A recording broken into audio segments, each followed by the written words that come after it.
יש גיבורים כאלה, שכשאתה שומע את סיפור הגבורה שלהם, הפה שלך נפער, ממש כמו יהודה קנדרור. אבל יש סיפורים כאלה, שכשאתה שומע אותם, הם סיפורים מיוחדים. לפעמים זה בגלל האדם, לפעמים זה בגלל האירוע שקרה, ולפעמים זה בגלל התפקיד. תפקיד מיוחד שאותו גיבור ממלא בצה"ל. כזה בדיוק היה גדי מרשה.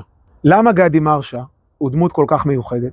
מכיוון שגדי מרשה היה קצין הגששים היהודי הראשון בצה"ל. העולם מתקיים ונושם ועומד רק בזכות אנשים כה תמימים, אנשים באמת, אמת ובתמים, פשוט אנשים. אני נמצא בבית העלמין הצבאי בהר הרצל, וממש בכניסה לבית העלמין הצבאי בהר הרצל, ממש בסמוך לכביש הראשי של הר הרצל, ישנו אתר הנצחה לעולי אתיופיה. עכשיו קודם כל זו שאלה גדולה, הרי בית העלמין הצבאי בהר הרצל בעצם זה בית עלמין של חיילים.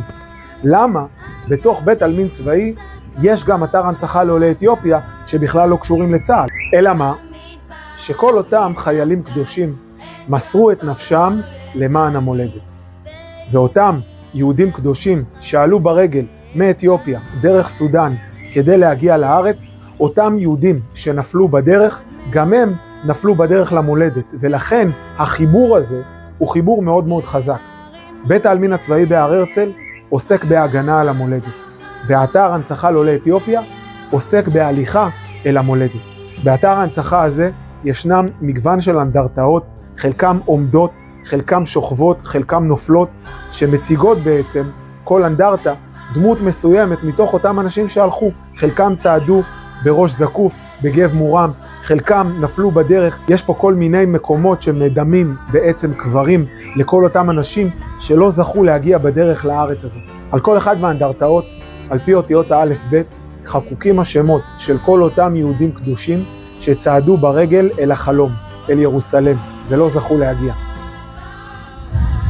תנסו לדמיין ילד בן 7. הוא לא יודע מה זה מטוס, הוא לא יודע מה זה כבישים. הדבר היחיד שהוא מכיר זה את החול החם הסודני ואת הנשימות של ההורים שלו בלילה כשהם מסתתרים מחבורות של שודדים.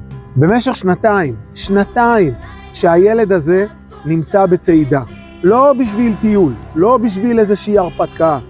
הוא צועד בשביל איזשהו חלום, איזה עיר שהוא מעולם לא ראה. ירושלים, העיר שכולה זהב. הוא ידע לקרוא את האדמה עוד הרבה לפני שהוא בכלל ידע לקרוא ספרים. הוא ידע מאיפה נושבת הרוח, הוא ידע איפה הסכנה. השיר הזה שאתם שומעים ברקע, זה לא סתם איזשהו שיר ברדיו בשבילו, זה הפסקול של החיים שלו. וכאשר הילד הזה נמצא במחנה הפליטים בסודן, הוא עושה דבר שאיש לא ציפה לו. הוא הולך ללמוד, הוא הולך ללמוד ערבית. הוא לומד להקשיב למה שהשטח לוחש לו. בלי לדעת בכלל, הוא מכין את עצמו למשימה של חייו. הילד הזה שצועד בין מילות השיר, הילד הזה שהופך את המציאות לכאבים ברגליים, לילד הזה קוראים איסגדם. איסגדם עולה לכאן לארץ בשנת 1981, 3 שנים לפני מבצע משה. המשפחה שלו הייתה בין החלוצים שסללו את הדרך לעלייה היהודית מאתיופיה.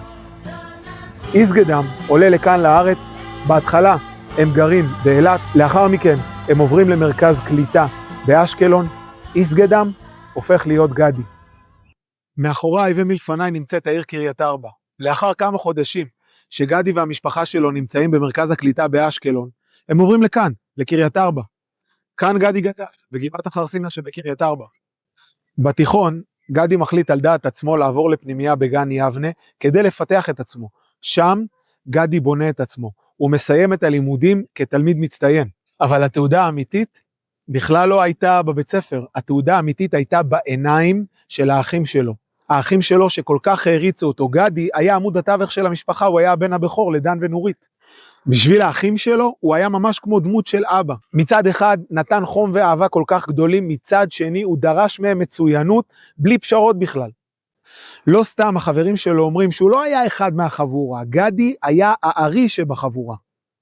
גדי בחר במסלול טכנולוגי, כזה שסולל לו את הדרך להצלחה כלכלית ולראש שקט. אבל בגיל 18 גדי מחליט לעשות סוויץ' ומחליט להתגייס לצבא. גדי לא מחפש את הדרך הקלה. גדי מחפש את המקום שבו הכישרון הטבעי שלו לקרוא את השטח יוכל לבוא לידי ביטוי בצורה הטובה ביותר. הוא מחליט להתנדב ליחידת הגששים בצה"ל. דמיינו לעצמכם, יחידה שלמה, כולם בדואים, וגדי אחד. גדי הופך להיות היהודי הראשון ביחידת הגששים של צה"ל. לימים הוא הופך להיות קצין הגששים היהודי הראשון בצה"ל. אבל גדי לא היה רק מפקד, גדי לא היה סתם איזה קצין. גדי היה גשר. כאשר החיילים שלו היו צמים ברמדאן, הוא לא היה מעז לשתות לידם או לאכול לידם, הוא היה הולך למשרד ושם היה אוכל. בסיום הצום, כאשר הייתה את סעודת שבירת הצום, כן, מי שהיה מכין להם את הסעודה, זה היה גדי. גדי היה מדבר בשפה שלהם, את אותה שפה שהוא למד בסודן. עכשיו, הכבוד הזה, זה לא הייתה איזושהי הצגה, זו הייתה הנשמה שלו. המפקד שלו אמר עליו, על גדי אפשר לסמוך בעיניים עצומות. כי גדי היה העיניים שהיה שומר על כולנו. דצמבר 2000, גדי אמור להתחתן בעוד חודשים ספורים עם חברה שלו. שבוע לפני הנפילה, גדי מגיע בנר ראשון של חנוכה הביתה.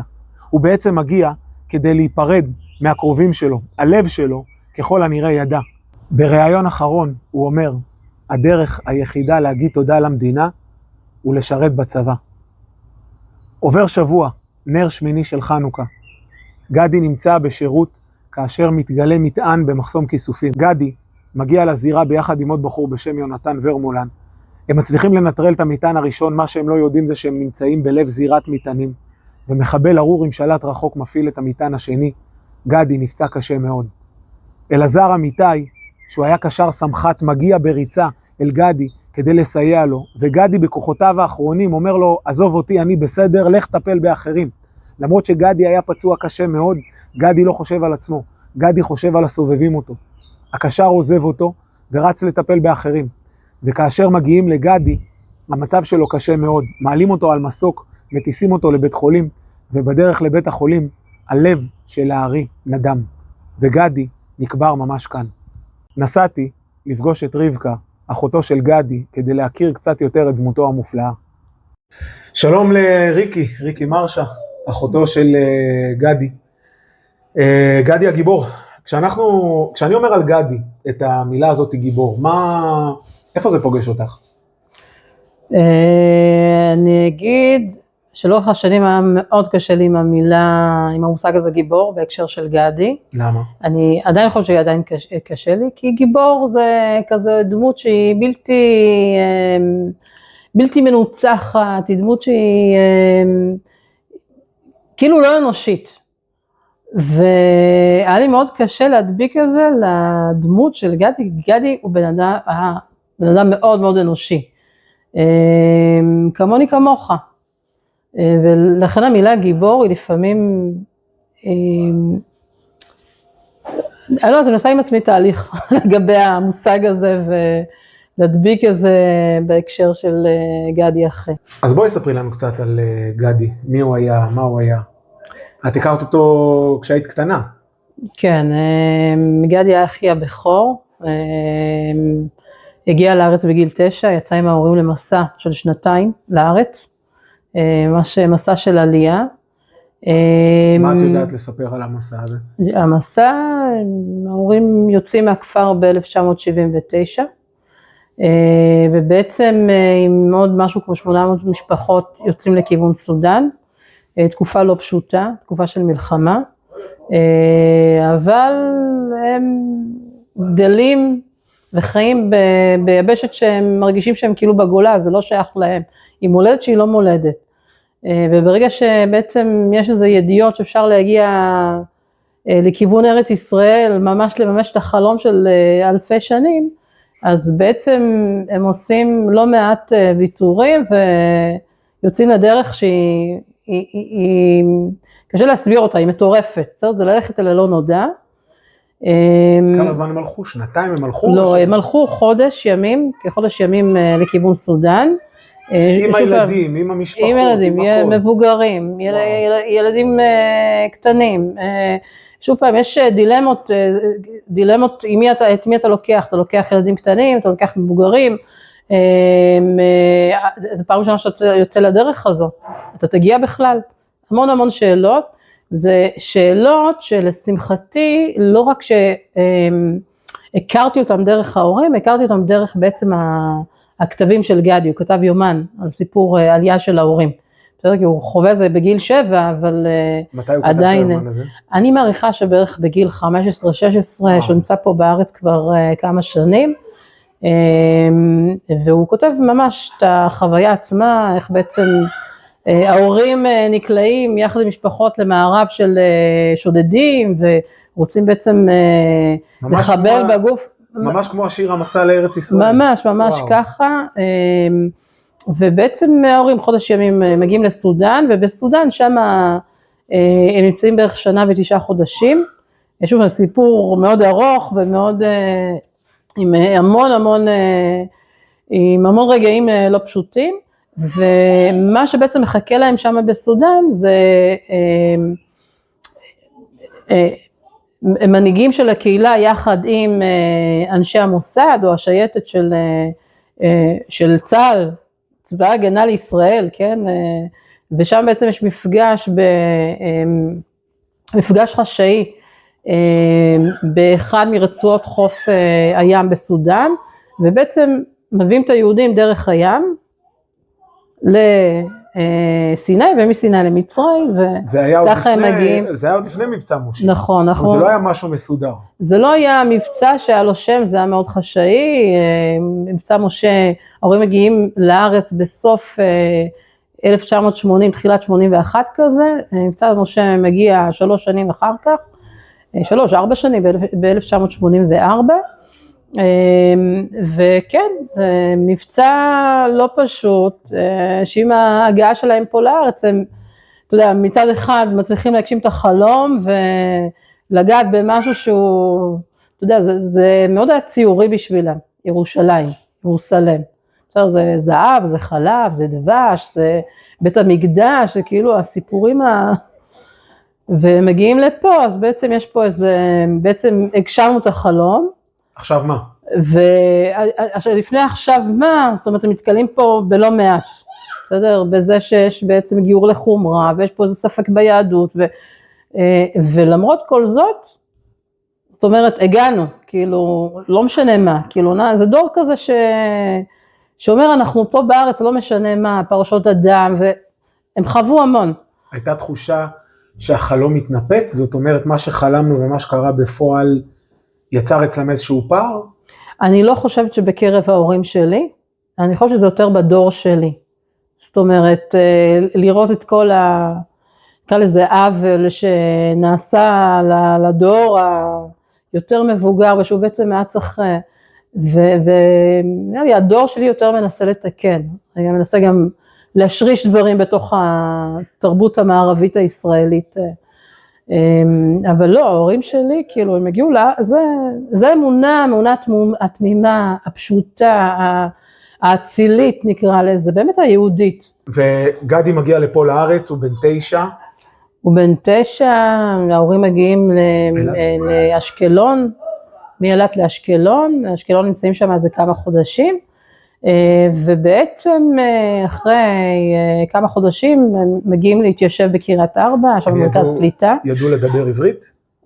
היה אולפן, הם ידעו מעט, אבל ילדים יותר, מה שנקרא, ילד מגיע, הוא כבר לומד מהר את התרבות, מהר את העברית, וגדי הופך להיות איזה מין גורם מתווך בין המשפחה, ההורים, בעצם לחברה, לאוכלוסייה, לאט לאט הם בעצם, גם הם, מצליחים בעצם לדבר עברית. אני כן זוכרת באחד הכתבים, גדי כותב באומן שלו, שההורים התייאשו מלדבר בעברית, ואז הוא בעצם היה עוזר להם במתרגם. והוא בעצם לומד בבתי ספר בקריית 4, וכשמגיע הזמן ככה של חטיבה, הוא מחליט שהוא רוצה ללכת לפנימיה, איזו החלטה שלו, כי הוא חושב הוא שומע, שפנימיה בעצם מקנה לך אחריות, ואז הוא מגיע בגן יבנה, אחוזת יעקב, ושם בעצם הוא למד, עושה חטיבה, מגיע לכיתה י', ושם הם מבחנים למגמות, והוא ככה מגיע למגמה שיותר נחשבת, אלקטרוניקה, מתקבל לשם. הוא לאורך השנים, זאת אומרת, הוא מצליח, יכולת ההתמדה שלו והרצון להצליח, להתאמה בתוך החברה הישראלית, הוא מאוד מאוד חזק, ולכן הוא באמת שקדן ולמדן ומתמיד, והוא כאילו, הוא לא כמו כולם באולפן, הוא כבר מגיע לכיתות הרגילות, לכיתות העיוניות, וזהו, כאילו הכיוון שלו כרגע זה לעשות הנדסאי, הוא נרשם לי"ג י"ד בכפר סיטרין. הוא היה פורץ דרך. כן, הוא מבחינתו זה היה, הוא רצה להיות הכי טוב, זאת אומרת הוא גם הקנה לנו את זה כאחים, זאת אומרת, אני פחדתי לבוא עם התעודה של סוף שנה או אמצע השנה, ויותר פחדתי ממנו מאשר מההורים. כן, כי הנושא הזה של הלימודים היה מאוד מאוד חשוב לו, כאילו זה מבחינתו היה כניסה נכונה לתוך החברה, זה היה מבחינתו היה קרש הצלחה, כאילו, וזהו, כאילו והוא בכיתה י"ב, בעצם יש שם איזה נקודת מפנה עם עצמו, הוא מחליט שהוא רוצה להתגייס לצבא, והוא מבטל את הלימודים של י"ג י"ד, הוא אומר אני מתגייס לצבא, מבטל בעצם את הלימודי הנדסאי, אני רוצה להגיע ליחידה הכי טובה. זה הרצון שלו, הוא לא יודע לאן ומה. אנחנו מדברים על אזור שנת 90. אנחנו מדברים, הוא מתגייס לצבא ב-1991, אני הייתי בכיתה א'. אז כאילו, הגעתי, זאת אומרת, יש לי זיכרון שלו, אבל רוב הזיכרון שלי מגדי הוא על מדים. הוא נופל כשאני הייתי בכיתה י"א, אז כאילו, שנים של מדים ומדים, וכל פעם דרגה ועוד דרגה שמתווספת ככה על הכתף. והוא מתגייס לקורס שנקרא מגן ציון, זה היה מין טירונות מקדימה לחבר'ה שהם עולים. הוא לא היה צריך להתגייס לשם, הוא מחליט כן להתגייס עם עוד חבר'ה יוצאי אתיופיה, ובאחד הערבים ככה הוא בעצם מספר שקורא לו אחד המפקדים למשרד, והוא קצת ניבא, לא מבין מה קרה, מה הוא עשה, ובעצם אומר לו, תקשיב, יש יחידה שנקראת יחידת גששים, יחידה שמורכבת בעיקר מהמגזר הבדואי, כי יש להם את הכישורים הנכונים,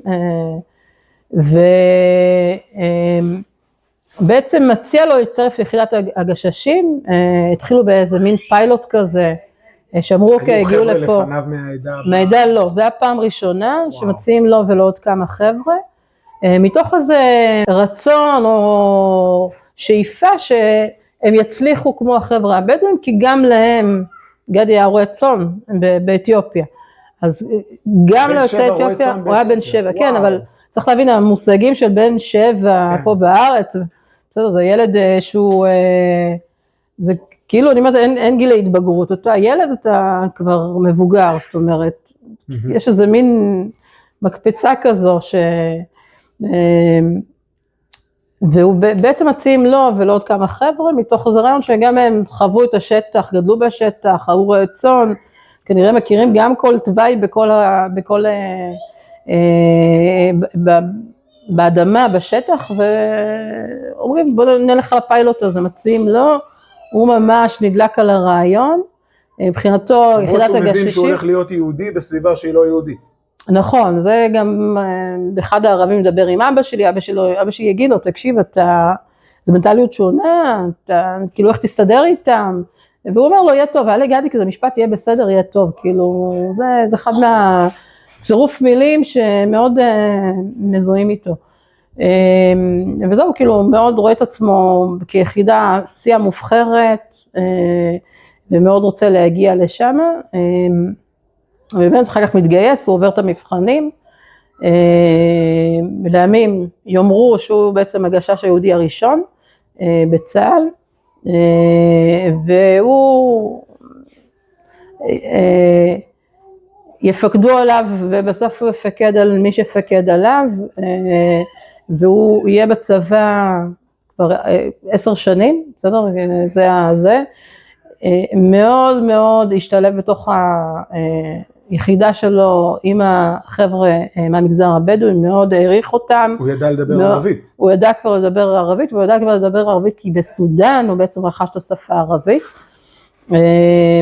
ואני חושבת שהאופי שלו גרם לכך שאנשים גם יאהבו אותו, זאת אומרת גם הפקודים שלו וגם ההורים שלהם, זאת אומרת הוא ידע מאוד לכבד, הוא הגיע לימי שמחה אבל הוא גם הגיע לימי אבל, זאת אומרת המנהיגים שם הכירו אותו, כאילו אחד הזיכרונות שלי בבית זה שיש לנו בעצם לבוש בדואי כולל הכפייה, כאילו זה משהו שהיה ככה על הקיר של גדי, לא מתלבש אבל זה נראה לי זה משהו או שהוא קנה או שהוא קיבל מתנה, אבל זה ככה זה משהו שאני זוכרת אצלו בחדר תלוי על הקיר,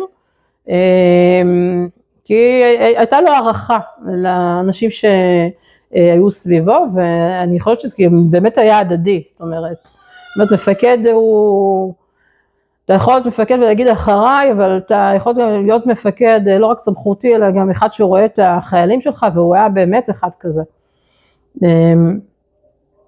הוא היה מספר בבית על החוויות שלו שם? אני חושבת שמה שהוא היה מספר, מה שיכל לספר הוא סיפר, אבל כאילו היו דברים, אנחנו היינו כזה ילדים קטנים, הוא מתלוצץ איתנו, אנחנו שואלים אותו מה זה גשש, והוא היה כאילו, גדי היה לו חוש הומור כזה בריא. אז הוא, יום אחד אני זוכרת שהיינו ככה, יום שישי, סיום הסעודה של ליל שבת, ואנחנו אומרים לו, כאילו, גדי, מה זה גשש? הייתי כיתה ב' או ג', משהו כזה. אמר לנו, גשש זה מישהו שיודע מה עשית לאורך היום, כאילו, הוא מסתכל עליך ככה ואתה רק צריך ללכת. וקנינו את זה, והתחלנו ללכת לסביב לשולחן שבת, התחיל להגיד כזה, טוב, אתה קמת בבוקר, שטפת פנים, צחצחת שיניים, ואז אמרנו, טוב, הוא עובד עלינו. לאט לאט הבנו באמת מה אומר העבודה שלו, ובאמת ימים של מרדפים שהוא היה עושה, ובעיקר שאמרנו, זה אחרי שהוא נפל, זאת אומרת, הסביבה שהייתה איתו, בעצם באה וסיפרה את ההובלות שהוא עשה בשטח, דברים שהוא הצליח להבין מה קורה. אבל זה התפקיד לא פשוט, לא ראינו אותו, אני חושבת שבעצם שהתחילה האינתיפאדה השנייה, הוא לא הגיע הביתה כמעט, כאילו היינו רואים אותו אחת לחודש וחצי, משהו כזה.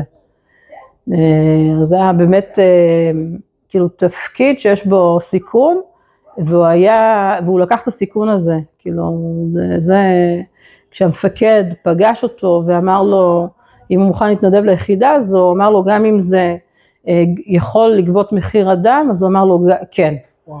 אז זאת אומרת, הוא היה מוכן. כאילו, אני מרגישה שהסיפור באתיופיה עם הרועי צאן, ואחר כך בסודן לרכוש את השפה הערבית, וכאילו הלמידה והרצון להצליח, כי הביאו אותו לנקודה הזו, שהוא נמצא בצבא בתפקיד הזה, וכאילו מבחינתו היה... הכל היה מכוון לשם. כן, זה ככה, כאילו מרגיש לי שזה היה... זה המסלול. כן, זה המסלול שלו. ואז נר שמיני של חנוכה?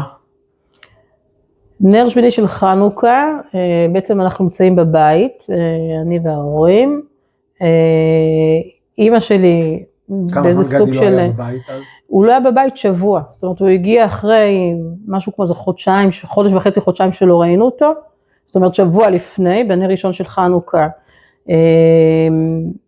הוא הגיע להדליק איתנו את הנר, הוא הגיע ככה זיפים, ואתה רואה שהוא כאילו הרבה זמן לא, כאילו התקלח או התגלח, ובעצם הוא היה איתי וההורים והדלקנו נר ראשון, ואני זוכרת שאמרתי לו, כאילו, גדי, מה, כאילו, ראיתי אותו, והייתי כל הזמן רצה אליו, מחבקת אותו, כאילו, אחי הבכור, הגדול, מאוד הערכנו אותו, מאוד, הוא היה כאילו דמות להשראה, כאילו, לא רק בקרב האחים, כאילו, כל הסביבה, האנשים בתוך היישוב, כאילו, מאוד, הדמות ככה מאוד מעורכת, ואז אמרתי לו, תגיד מה, אתה עם מוזיפים איזה מה, לא התגלחת? אז הוא התלוצץ, אמר לי, אני חוזר בתשובה, כאילו הייתי אז דתייה, וכזה היה ככה מן הקיצות כאלה לבת הדתייה, אמרתי לו, טוב, נו, גדי וזה, ואז אבא הדליק את החנוכיה, ואז לא היה לו כיפה, אז הוא לקח כזה מפית או מגבת ושם על הראש, ואז היה כזה מין, אתה יודע, אווירה כזה כיפית, הוא הגיע כזה, ואז היה לנו באולפן המבצע שביעית, ואמרתי לו, כאילו, גדי, בוא למבצע, בוא תראה את ההצגה, כי שיחקתי שם, רציתי שהוא יראה, והוא אמר, אני עייף, וזה, יש כדורסל, מאוד אוהב כדורסל, אז שכנעתי אותו, לפחות שהוא הוריד אותי בעצם מהחרסינה לקריית ארבע, ייתן לי טרמפ, וזו, זה בעצם הפעם האחרונה שראינו אותו. לימים נדע שבעצם ביום האחרון הזה, הוא הספיק לעשות איזה סיור פרידה, ככה נפרד מחברים, משפחה, הלך לאכול פה, הלך לאכול שם, זאת אומרת, עשה איזה מין סגירת מעגל עם אנשים קרובים, והגיע הביתה. נר שמיני של חנוכה, אנחנו בעצם בבית, אני וההורים, ואימא שלי מאוד מאוד לחוצה, מאוד דואגת, ואנחנו אומרים לה מה קרה ככה לאורך כל היום, והיא אומרת גדי לא ענה, גדי לא ענה, אנחנו מדברים על האינתיפאדה השנייה, גוש קטיף, כל היישובים שנמצאים שם, המון המון בלגן, ובעצם אמרנו לאמא הכל יהיה בסדר, כי קודם כל זה משפט של גדי שנתבע גם בנו, זאת אומרת קורה משהו, אז הוא מתקשר, הוא אומר הכל בסדר, לא לדאוג, והיא כנראה ניסתה לתפוס אותו בפלאפון ולא הצליחה, ואז ככה אנחנו מגיעים ככה לשעת ערב עם המכינה מרק, אנחנו יושבים ככה בשעה 8 לראות את החדשות של שעה 8, אז לבית בקריית ארבע היה דלת שקופה, וראינו בעצם את אחת מהשכנות עוברת, ואמא שלי קוראת לה בעצם להיכנס הביתה, לשתות קפה, לשתות תה, ואומרת לה לא, לא, לא, כאילו עוד מעט,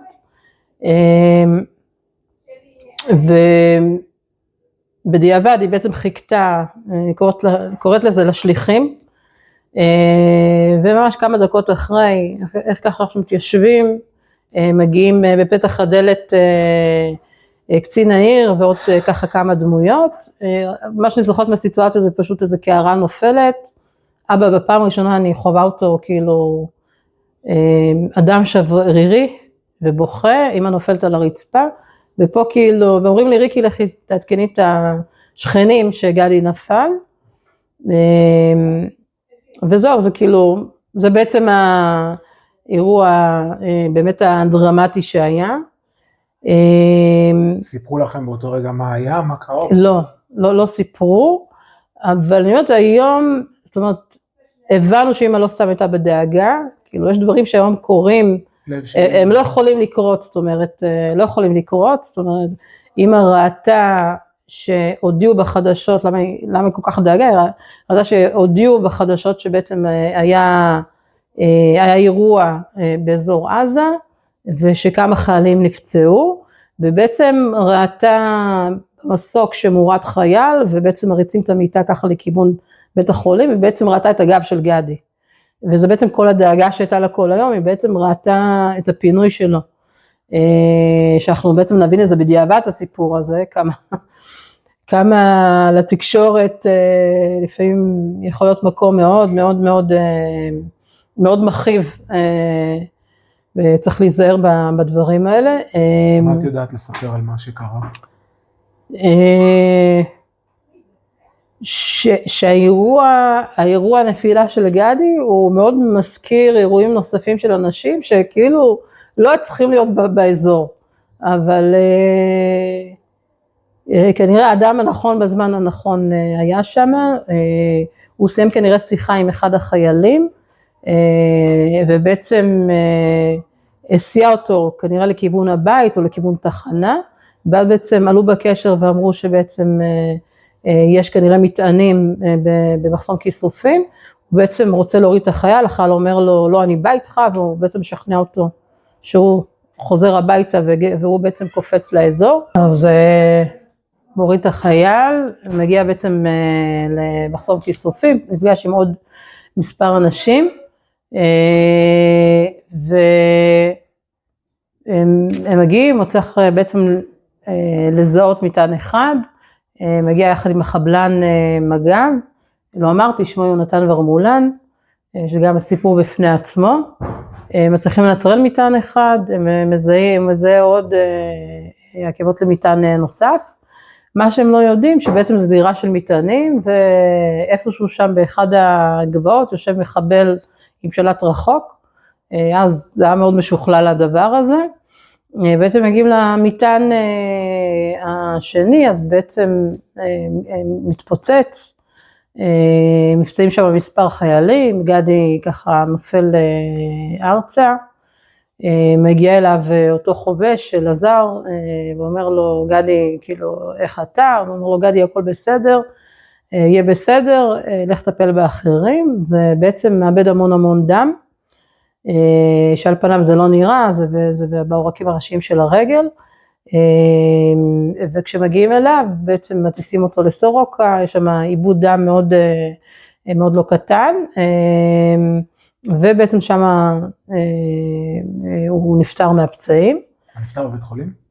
כן, להבנתנו הוא נפטר בבית חולים, שאני אומרת כאילו האירוני בסיפור שגדי למרות כל פרשות הדם, וכל הדברים שהיו סביב זה, היה כל חודש תורם דם. וואו. כן, כל חודש היה הולך ותורם דם, אצלנו, זאת אומרת גם ביהדות, אבל בקהילה האתיופית הסיפור של הדם זה נפש, זאת אומרת כל הזמן היה תורם דם, כי מבחינתו זה היה נכון, זה היה צריך לסייע ולעזור, שבסוף הוא בעצם מת בגלל איבוד דם. והלוויה? הלוויה בעצם קורית ביום שישי, היישוב שבאמת עטף, ואיך שיצאנו מהבית, אני זוכרת המון אנשים סביבנו, והגענו להר הרצל, שהאזור הזה, חלקת ד' לפני 25 שנה, לא היה עמוס ומלא כמו בשנה הזו, אז ככה עוד יוכלו לעמוד הרבה אנשים מסביב, ואני זוכרת שירדנו מהמיניבוס, ובעצם ראית את מגוון ארץ ישראל, באמת הכל, כאילו, המגוון של החברה הישראלית, זאת אומרת, היו שם עולים וותיקים, ודתיים וחילונים, אנשים שלא הכירו. אנשים שגם לא הכירו אותו, ואחת הקבוצות שתפסו לי את העין, זה בעצם המגזר הבדואי שהיה שם, זאת אומרת, היו שם חיילים של גדי, ובעצם ההורים, המשפחות שלהם, ומנהיגים הקהילה. באו לתת לו כבוד. באו לתת לו כבוד. עכשיו אנחנו גם מדברים על סוף הרמדאן, סוף הרמדאן זה חגיגות, ויש שם קבוצה לא קטנה של חיילים ובני משפחה, שמחליטים שהם לא חוגגים את החגיגות של סוף הרמדאן, כאות אבל לגדי, כן. עכשיו כשאני יוצא להיפגש עם בני נוער, הרבה, כאילו הייתי מדריכה בהר הרצל, וקבוצות של חיילים שהם כאילו מבקשים ממני להגיע, אני אומרת להם, זה הזוי, תחשבו שאנחנו פתאום לא מציינים את פורים, את חנוכה, כאות אבל, כאילו, זה חלק מהמורשת, מהתרבות שלי, וזה כאילו אומר לי הרבה מי הוא היה עבורם. אני יודע גם שהיחסים שלו, איתם סביב הרמדאן היו מאוד מכבדים. נכון, הוא היה בן אדם מאוד מכבד ורואה את האחר. וסביב הרמדאן הוא באמת לא היה אוכל ושותה ליד החיילים שלו, וסוף הרמדאן היה בעצם עוזר להם בסוף הצום, בעצם בארוחה המפסקת שלהם, עוזר ככה להכין את האוכל. ואני חושבת שבאמת הערכה הזאת, ולהגיע הביתה ולהכיר את המשפחות, ולראות את החיילים מעבר לעיניים של המפקד, כאילו, זה באמת מה שגרם לזה שאוהבו אותו, יכבדו אותו, יזכרו אותו, כאילו באמת יש מדי פעם כזה, בכל מיני קבוצות, יש חבר'ה מהמגזר הבדואי שאומרים לי שמענו עליו, כאילו זה דמות שם, גדי. וזה אני יודעת, זה חלק כאילו המהות של החיים שלו, שהוא יצק לתוכם, לראות את האחר, לכבד, ולא משנה רגע אם שאלו אותו ממש שבוע לפני שהוא נפל, נתראה לאיזה עיתון של הקהילה, ושאלו אותו מה אתה חושב על הצד השני, אנחנו מדברים על עזה, על כל מיני קבוצות שמה של טרוריסטים, והוא אמר, אני מאמין שבצד השני, יש אנשים שרוצים שלום, אני מסתכל על האויב שלי, אני לא מסתכל עליו בשנאה, ואני חושבת שזה גדולה, כאילו, זאת אומרת, אתה יוצא לקרב, אתה לא יוצא מתוך שנאה, אתה יוצא מתוך מטרה, שאתה מבין מה המהות של מה שאתה עושה, מתוך חיבור לעם שלך, מתוך חיבור נכון לארץ, מחוסר הסכמה עם הצד השני, אבל כאילו לא מתוך מקום מאוד, מאוד רע, וזה באמת כאילו מי שהיה, הוא נלחם, אהב את הארץ, אהב לטייל בה, אבל כאילו הוא עשה איזה, מתוך מקום, כן, גם שליחות, ומקום כזה מאוד טהור, כאילו, מאוד טהור שלו. איזה מסר את רוצה להעביר לעם ישראל? אני אקשר לזה למושג הזה גיבור. שאמרתי למה זה קשה לי,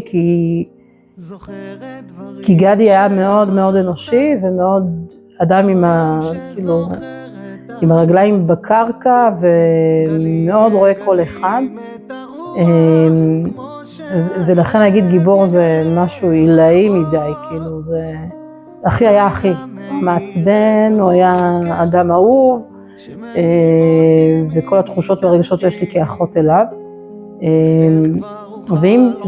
ועם הדבר הזה, אני חושב שאני כל השנים, מפגשים שהיו לי אל מול הסיפור של גדי, כאילו יצאתי לפחות במשפט אחד, זה שגדי חי את החיים שלו, והוא יצק לתוכם איזו משמעות מסוימת, וברגע ההוא שהוא בעצם נפל ואמר עזוב אותי טפל באחרים, זה המהות של כל החיים, כאילו לא אני אלא אחר.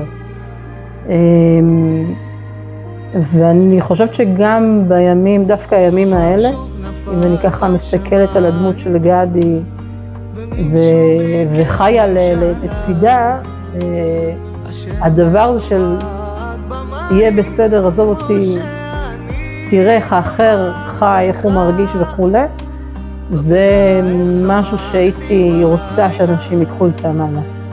תודה רבה. תודה משה על ההזדמנות. גדי נפל בגיל 29, הוא לא זכה להקים בית. הוא משאיר לנו יומן של געגועים וצוואה של גבורה שקטה. גדי מוכיח לנו שמי שחולם על ירושלים של זהב במדבר, יגן עליה ועל ארץ ישראל עם לב של זהב בשדה הקרב. וגדי מלמד אותנו שגבורה היא להסתכל על האדם שלידך גם כשהשמיים נופלים. יהי זכרו ברוך.